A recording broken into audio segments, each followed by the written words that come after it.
Hello friends, मैं doctor PS. Tiwari, आप सभी का स्वागत है। आज हम डिस्कस कर रहे हैं नेजल पॉलिप पर, जिसे हम लोग कहते हैं नाक की हड्डी बढ़ गई। नेजल पॉलिप क्या होता है, नेजल पॉलिप कैसे होता है, नेजल पॉलिप का सिम्टम क्या है, नेजल पॉलिप का कॉम्प्लिकेशन क्या है, नेजल पॉलिप का ट्रीटमेंट क्या है। तो ये सब बातें हैं जिससे हम आपको धीरे धीरे बताएंगे। वीडियो देखने के पहले मेरे चैनल को सब्सक्राइब करना मत भूलिएगा और बेल आइकन को दबाना मत भूलिएगा।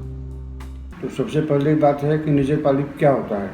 नेजल पॉलिप जो है एक सॉफ्ट ग्रोथ होता है, यह कैंसरस नहीं होता है, इसमें पेन नहीं होता है, इसको आप इजीली इधर से उधर घुमा सकते हैं। यह नाक के म्यूकस मेम्ब्रेन से निकलता है।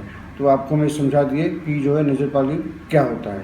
अब आपको हम बताने जा रहे हैं कि नेजल पॉलिप कैसे होता है। तो नेजल पॉलिप का कारण तो विज्ञान अभी तक नहीं खोज पाया है।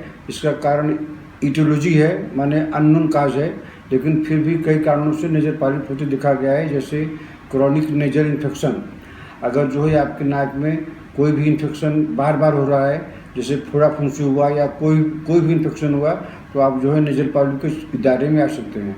दूसरा कारण है नेजल एलर्जी। अगर आपको एलर्जी है नाक से, माने आपको अगर धूल धुआं से थोड़ा भी एलर्जी है, छींक आने लगी, तो आप जो है नेजल पॉलिप के दायरे में आ सकते हैं। तीसरा पॉइंट है एलर्जिक रिनाइटिस।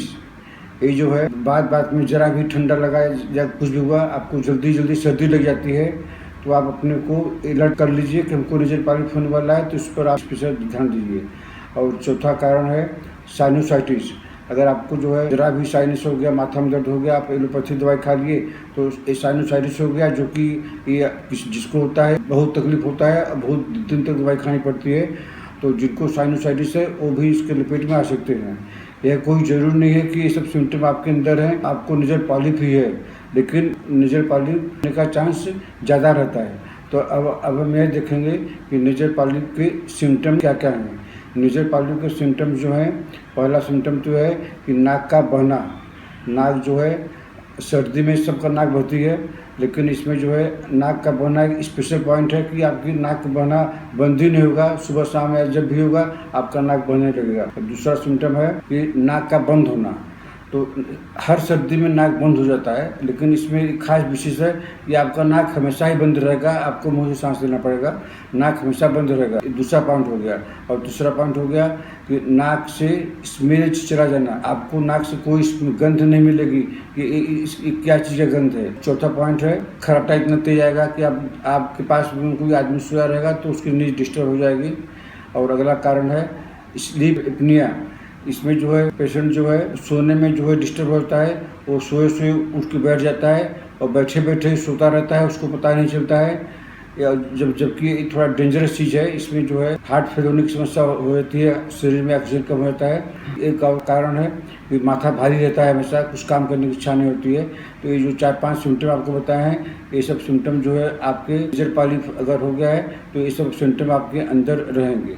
अगर आपको यह जानना है कि हमको नेजल पॉलिप है कि नहीं, आप एक ऑर्डिनरी प्लेन एक्सरे या PNS करा सकते हैं। PNS माने पैरा नेजल साइनस, तो उसमें आपका आ जाएगा।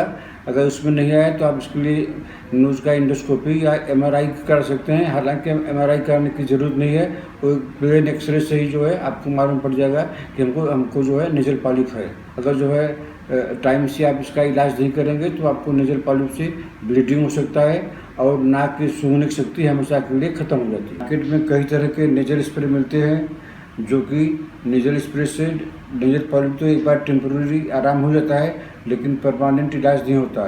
परमानेंट इलाज करने के लिए आपको जो है दवाई खानी पड़ेगी होम्योपैथी की, क्योंकि एलोपैथिक में परमानेंट इलाज से खाली सर्जरी से वो काट देते हैं नेजल पॉलिप, लेकिन उसका रूट काज जो है नहीं पकड़ पाते। इसलिए जो है एलोपैथिक में ट्रीटमेंट करना बेकार है, क्योंकि उसका रूट काज जो नहीं होता है। आप मेरा कहना माने तो आप जो है एलोपैथी के चक्कर न पड़कर होम्योपैथिक इलाज करें, क्योंकि चूँकि यह एक बिनाइन ग्रोथ है, कैंसरस नहीं होता है और होम्योपैथिक इलाज से जड़ से ठीक हो जाता है। और सर्जरी से जो है खाली ऊपर से काट देते हैं और उसका रूट काज वैसे रहता है, जिससे वो फिर से हो जाता है। अगर आप होम्योपैथिक इलाज करेंगे तो ये जो है जड़ से ठीक हो जाएगा और फिर कभी नहीं होगा। तो आपको जो है होम्योपैथी की कुछ दवाई बता रहा हूँ, जो कि आप सिम्टम के अनुसार दवाई लेंगे तो आपका जो है नेजल पॉलिप हमेशा के लिए ठीक हो जाएगा। पहली दवाई है आपकी लिमना माइनर। लिब्ना -30, नोज हमेशा बंद रहता है, नोज जो है ब्लॉक्ड होता है, मुँह से सांस लेना पड़ता है, तो आप जो है लिब्ना -30 की 4 बूंद सुबह शाम कुछ दिन देने से आपका जो नेजल पॉलिप हमेशा के लिए ठीक हो जाएगा। दूसरी दवाई हो गई ट्यूक्रियम। तो ट्यूक्रियम में क्या है, आप दाहिनी तरफ सोते हैं तो आपका दाहिना नाक बंद होता है, और बाएं तरफ सोते हैं तो आप बाएं तरफ का नाक बंद होता है। अगर ये आपको सिम्टम मिलता है तो आप ट्यूक्रियम 3x एक टेबलेट करके दिन में 3 बार कुछ दिन लेने से आपका जो है नेजल पॉलिप ठीक हो जाएगा। तीसरी दवाई है एलियम सिपा 30। तो इसमें क्या है, एलियम सिपा में क्या है, सर्दी में तो सबको छींक आती है, लेकिन इसकी छींक ऐसी रहती है कि आप छींक कंट्रोल नहीं होगी, छींक पर छींक आती रहती है। तो आपको कांस्टेंट स्नीजिंग हो रहा है तो आप जो है एलियम सिपा 30 4 बूंद सुबह 4 बूंद शाम लीजिए, आपका नेजल पॉलिप ठीक हो जाएगा। अगली दवाई है कालीबैक्रोम 200।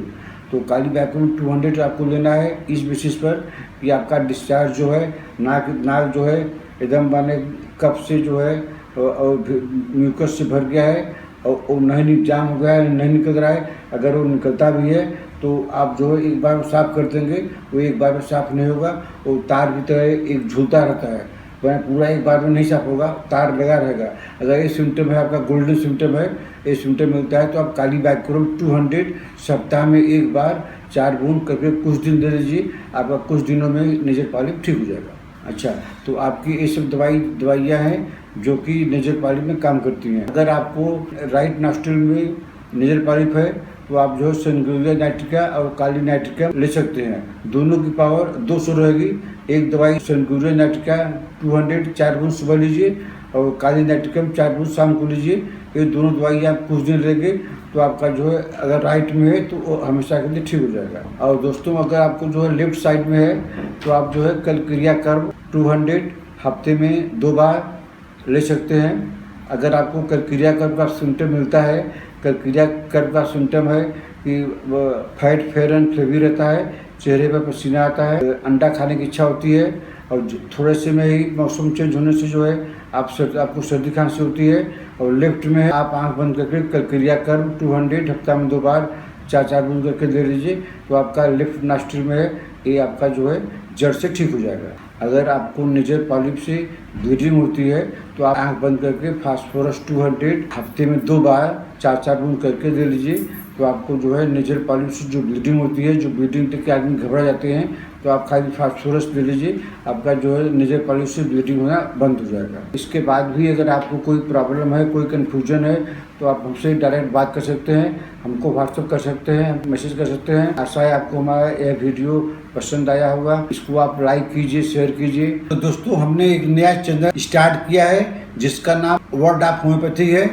इसमें जो है इंग्लिश में हम तैयार किए हैं, इसको भी आप लाइक कीजिए, शेयर कीजिए। Thank you.